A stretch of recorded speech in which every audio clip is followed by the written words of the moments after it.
Assalamualaikum warahmatullahi wabarakatuh. Perkenalkan kami dari kelompok 4 yang beranggotakan yang pertama Ivan Akbar Winasis NIM 20010400048.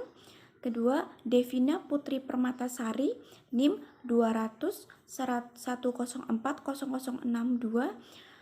Selanjutnya Yuliana Heronisa NIM 20010400082.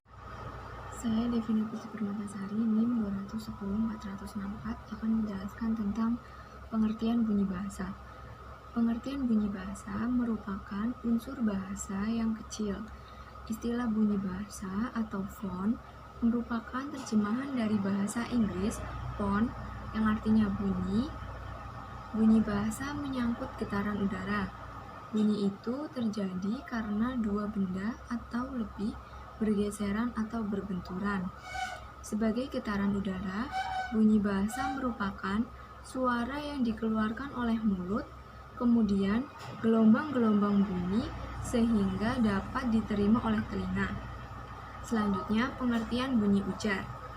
Bunyi ujar atau font menyangkut bunyi yang dikeluarkan oleh alat bicara tanpa melihat fungsinya sebagai pembeda arti. Bunyi bahasa dari sudut ujaran atau turunan atau parole, misalnya perbedaan antara bunyi vokal depan madya atas dengan vokal depan madya. Kajian mengenai bunyi bahasa ini disebut fonetik. Yang A. Posisi pita suara. Pita suara adalah bagian dari organ laring yang berperan dalam menghasilkan ucapan.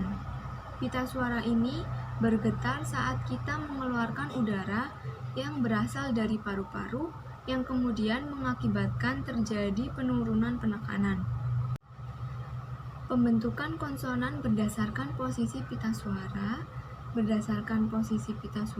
atau bergetar tidaknya pita suara.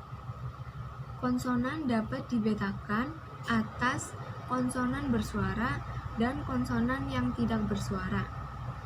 Yang pertama, konsonan bersuara, yaitu konsonan yang terjadi jika udara yang keluar dari rongga ujaran turut menggetarkan pita suara.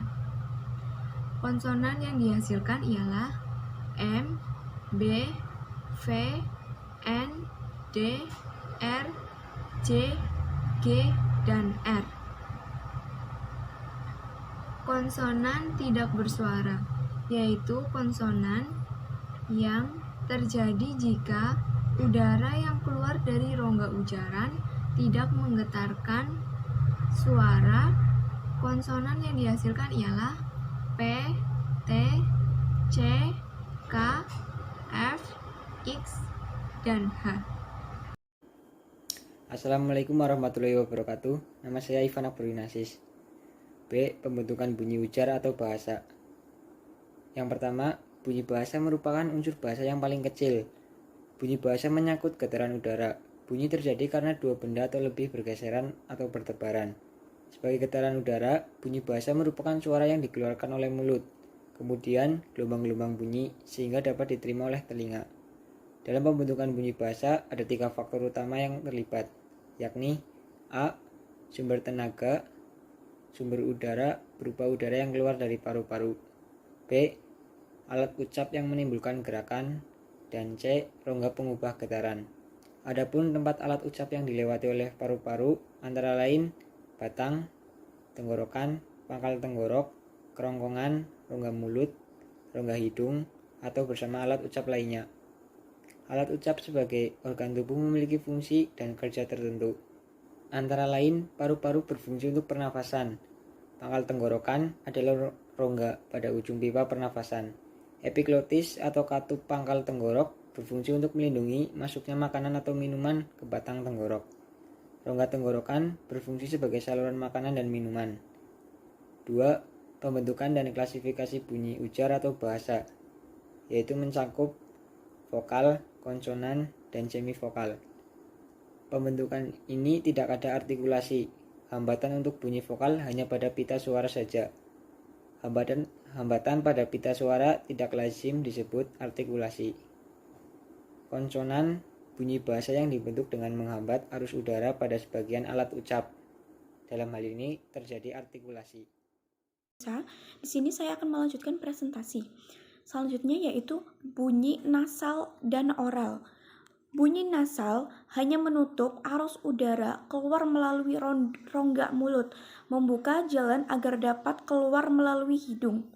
Bunyi oral mengangkat anak tekak mendekati bagian langit-langit lunak untuk menutupi rongga hidung sehingga arus udara dari paru-paru keluar melalui mulut.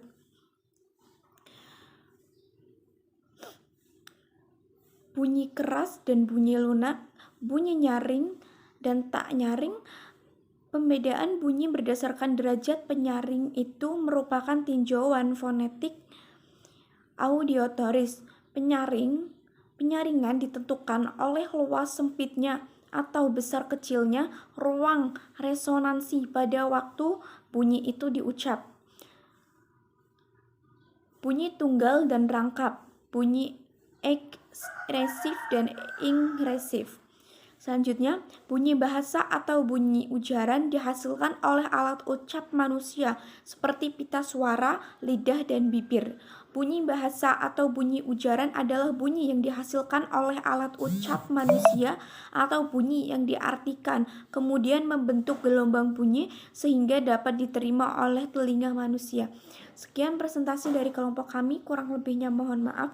Wassalamualaikum warahmatullahi wabarakatuh.